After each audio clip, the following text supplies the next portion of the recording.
love the forest in the fall. It's constantly changing. Like everything else, it has a cycle all its own. Hi, I'm Emmy.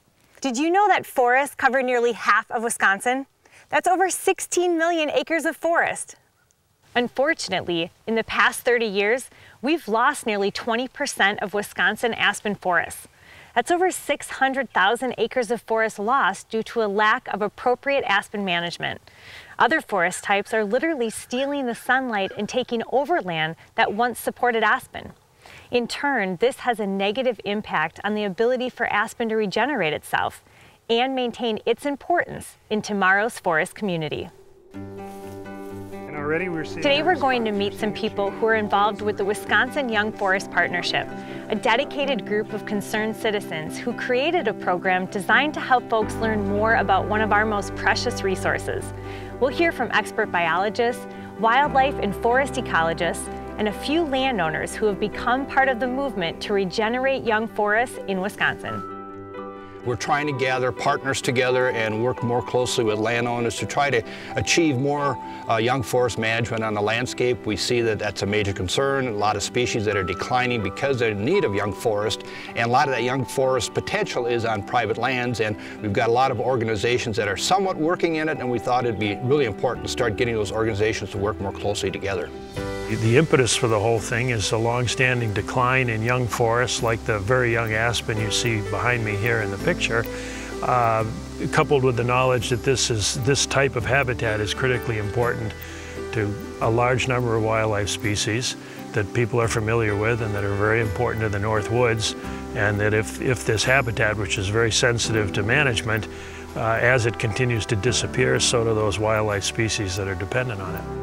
Wildlife use young forests virtually immediately. There are critters such as a chestnut-sided warbler, mourning warbler, eastern towhee that will utilize a forest that's only 3 or 4 years of age.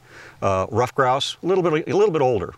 Ruffed grouse aren't going to use a forest until it gets up to maybe 8 or 10 years of age. But interestingly, what we're finding out now is that birds that breed in mature forests also need those young forests on the landscape.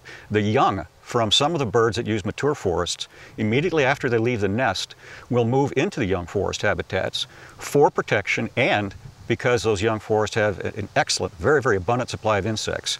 And the young birds need those insects to grow and develop and put down a fat layer for migration. A wide array of wildlife species depend on young forest management, anything from warblers to black bears. There's over 22 bird species in Wisconsin that use young forests for at least part of their life activities. Rabbits, ruffed grouse, so small game, large game, and non-game all rely on young forest management. See, a forest needs patches of trees of different ages to be sustainable. Think about it like a population of people in a city. If you had all elderly people and you didn't have any young people or adults, just elderly people, you'd have concerns about the longevity of your population. It's the same with a forest. You need something at each age. A lot of folks are averse to cutting trees. They think that's the wrong thing to do. But in this case, managing forests for young forests like this, while it could be analogous to cutting your hair, I like to think of it as mowing your lawn. And if you want the lawn to persist, you have to mow it occasionally. If you want the aspen to persist, you have to mow it periodically.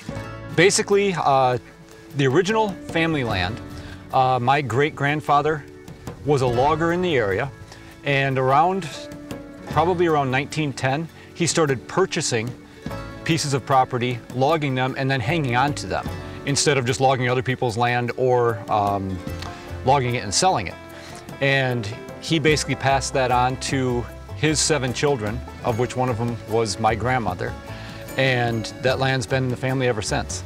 This area was cut completely down to the ground. The only thing that you saw were basically stumps and treetops. The rest of the slash they didn't take out of here. Within about 4 to 6 months, it was 8 to 10 feet tall. The logger came back and said this was one of the best regenerations that he'd seen. And what's nice is, for the people that don't like seeing a clear cut, when you first came out here, you did see the stumps and you saw the treetops, and you could look all the way around and see how big an area had been cut.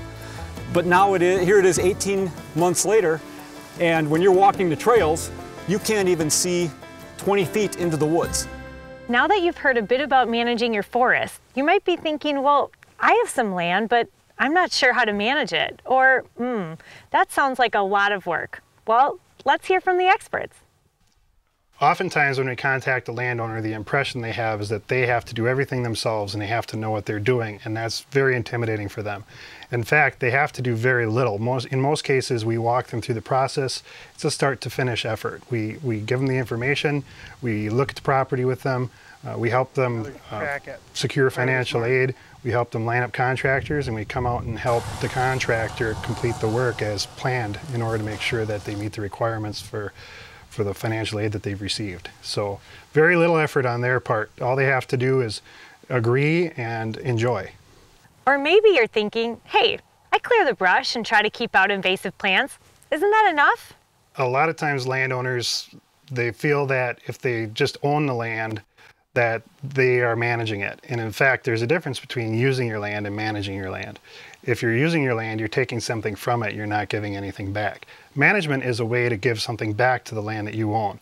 It's a way to tend it, care for it, encourage it to continue producing the things that are important to you for years to come. Another concern that we run into with landowners often think that forestry and wildlife management are incompatible, that they're at loggerheads, butting heads all the time. The loggers only want to cut trees, we want to preserve habitat, when in fact, good forestry and good wildlife management go hand in hand.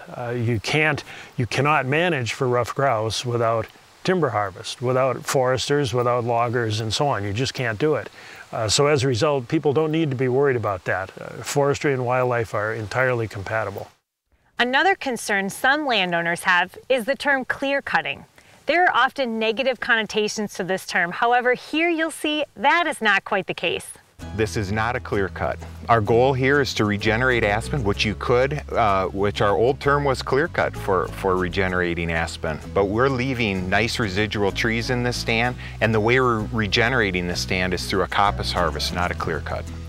Obviously, a coppice with standards is not a suitable harvest technique for every single property or every single type of timber type that we have in the state. It fits well with aspen. It fits extremely well with aspen, and the benefits that it provides are extraordinary. The goal is to allow enough sunlight to reach the forest floor after the harvest so that aspen has full sunlight, which it requires to regenerate naturally. Yet we leave the overstory, some of the overstory trees, certain species that are longer lived, such as red oak, white pine, white spruce. Those trees are much longer lived than aspen. We fuel the economy, we provide tons of jobs in the state of Wisconsin. We harvest merchantable wood, sustainable materials that are used in everyone's homes in this state and other states. And we provide great wildlife habitat while doing the same thing and keeping our forest healthy. The most successful ones are generally the relatively small ones from 5 to 20 acres, and they're patch clear cut, so they're meandered into the landscape. They look like a natural part of the landscape. So within a year or so, these areas grow up so quickly, and if you've got aspen, you've got alder, they're very good at sprouting back, and in a year or two's time, it looks like just a natural patch or just young forest area. It doesn't look like a denuded area. So we did a lot of selective cutting, and mainly just let the native habitat grow. I had already been pretty much indoctrinated by the forester that it wasn't going to look that great, and rest assured, nature heals itself, and sure enough, green power is really fantastic. Basically, I was concerned at first when we looked at cutting the property and changing the property, but the more education and the more research we did on what would happen to the forest if we didn't do anything, and the benefits not only financially, but the benefits to the forest itself by going in and making some of those cuts and making it look a little different, the benefits far outweighed any concerns that we had, and then we were able to move forward comfortably. It's like a crop. It doesn't just grow there forever. You have to take care of it. You know, there are the young trees, there's the older trees. When we did logging, we took the kids out to see what the loggers were doing. And they saw it right after it got cut, and the branches are laying there and, you know, obviously looks very different than it did 2 weeks ago, and talked about why we do that. And, you know, we go hiking again a few months later and they notice the difference and how it's, you know, it's changed already and things are growing back. And, you know, they've noticed things like right after you do a cut, that's when you can find the blackberries and the raspberries. And they'll be there for a few years, and then the trees take over and you have to look somewhere else for your berries. And, you know, it's a simple way for them to learn that they're learning the succession in the forest and how the forest regenerates itself, and they're learning it naturally. Now let's take a look at the results of managing your land and how to get started. The best advice that I could give would be contact a forester, whether that's a private forester or a DNR forester. Get some professional advice.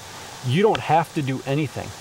By starting out talking with a professional, they can tell you what the progression of your forest is going to be if you do nothing, and give you some alternatives that could really benefit your property. It's just beautiful. The kids and I do a lot of hiking.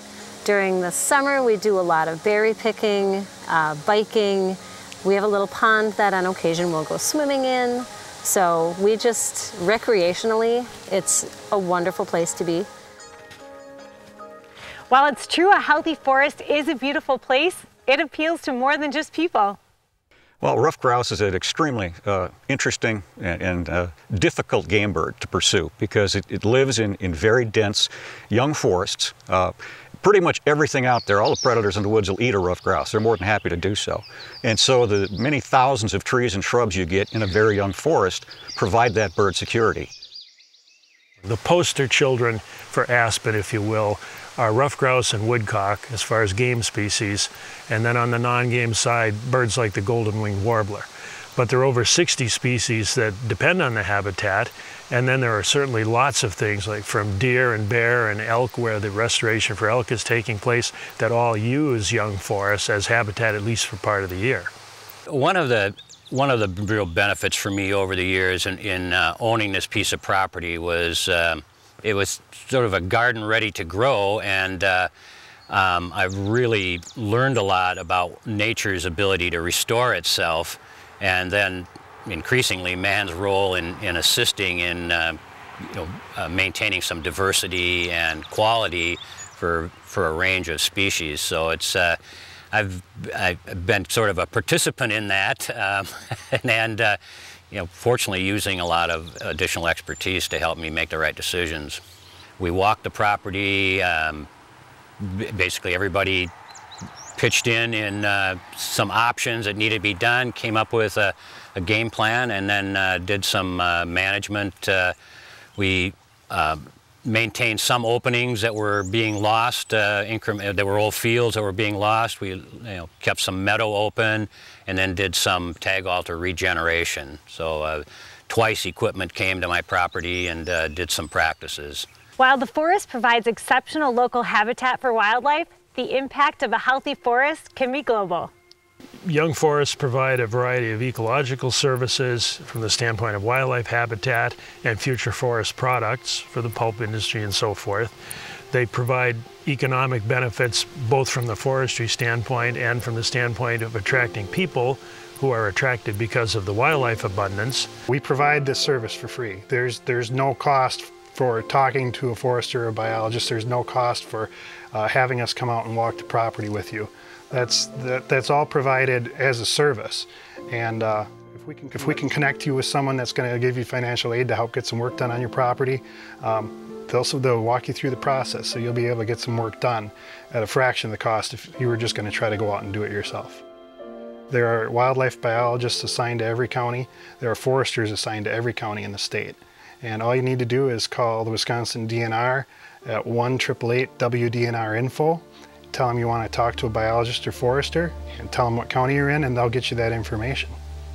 We're trying to instill in our children the values that we hold dear, that the land continue to be natural, that they continue to take care of it, to follow whatever plan is in the best interest of the land itself. We hope to be walking this with our children, our grandchildren, and our great-grandchildren, hopefully. And we've definitely tried to instill that with our kids, and I think that they're getting that message. I think my great-grandfather, Gust, would be thrilled that, number one, his descendants are still on the property and working the property. And number two, as a logger, I think he would be very proud of how we're managing the forest and keeping it going.